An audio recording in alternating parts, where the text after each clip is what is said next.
What's up, guys? Spin Firearms here and the long-awaited Canik MC9.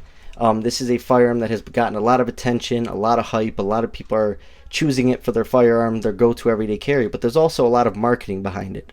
A lot of money being thrown around and so on. Let's see what I think of it. As you know, my go-to carry options, the Glock 26, Springfield Armory Hellcat, and Shield Plus are the top three.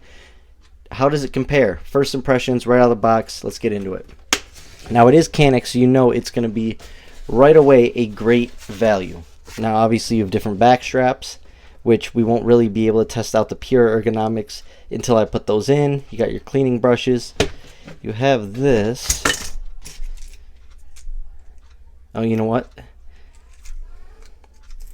Different bits you can throw in. That's pretty cool. I'm guessing to adjust the holster they give you and different stuff. That's pretty cool. And also your optic and so on. So that's actually really cool. I like that Taurus did that with the GX4. I like that Canik did this. I mean, are you going to use it? Probably not, but, you know, it's helpful to have something like that just thrown in a range bag or whatever. Automatically, you notice, speed loader, but you get that extended, I believe, 15-round mag. This is absolutely awesome. Now, let's get into what actually matters in all of this. I don't really care about the magazines and all that. Let's get into the actual firearm itself.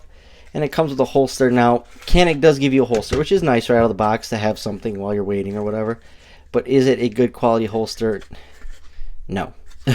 I mean, it is what it is. It's just a holster to get you until you have a holster that you like from a company you like, such as Blacksmith Tactical, Vetter, for me. And then you can use this in the meantime. But is it a great holster? Yeah. No.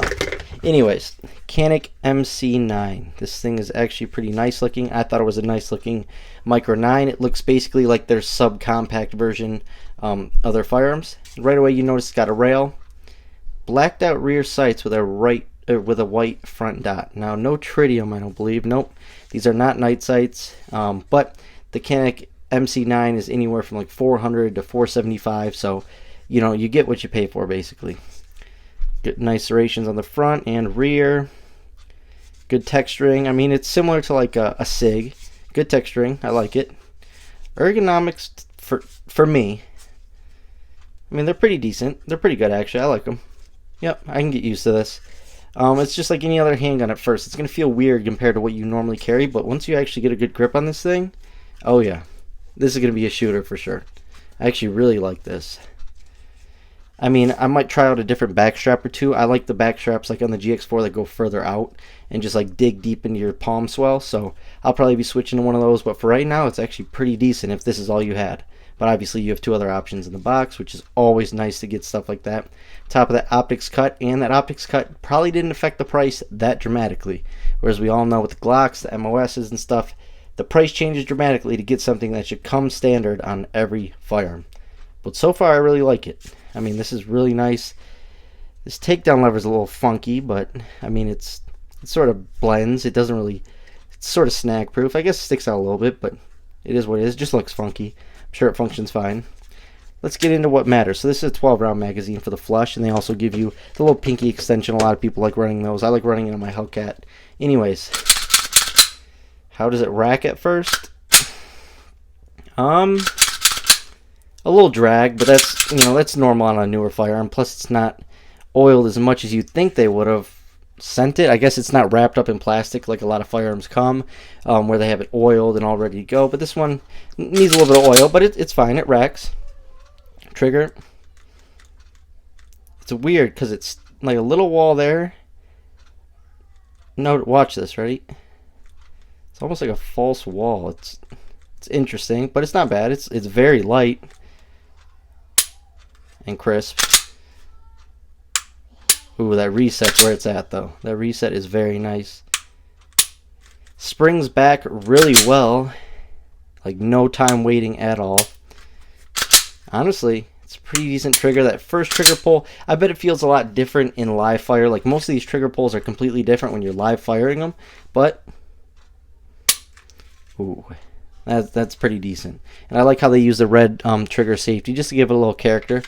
But yeah, let's rate it. Ergonomics, I'm going to say an 8. For what it is, I like that it is a little thicker and thicker this way. It's going to be thicker than like a Hellcat by just a little bit, I believe. At least that slide is. But ergonomics, I would say 8 out of 10. Value, because you get all this stuff. You get a holster just to get you until you get your new holster. Get all the brushes, which comes pretty standard, but you get multiple back straps, base plate, extra extended version of a mag, and then a speed loader. Yeah, it's a 9 for value.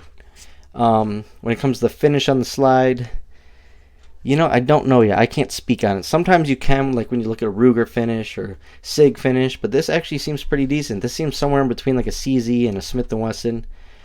Textures, I'd say 8 out of 10. Trigger, 8 out of 10. It's a good firearm so far. For first impressions, haven't shot it, but what I can tell right away, it's a little bit top heavy, which I have no problem with. There's nothing wrong with top heavy, especially when it comes to flat shooting. But you can notice the balance is a little off for me compared to what I'm used to carrying.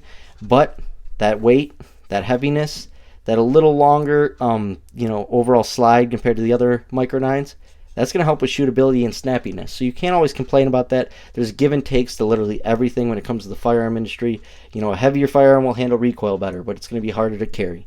Examples like that and so on. But honestly, overall, first impressions right out of the box, 8 out of 10.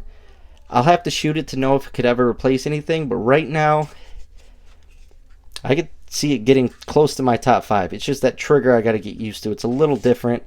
I'm hoping a different backstrap will make this a 10 for ergonomics, because honestly, it fits really nice in the hand, really decent. You're still going to be dangling a pinky. It's going to be like a Glock 26. You're dangling a pinky, Hellcat, dangling a pinky. It is what it is. I have no problem with that, but honestly, I just got to get used to pointing it because that grip angle is a little different. But honestly, 8 out of 10 right out of the box.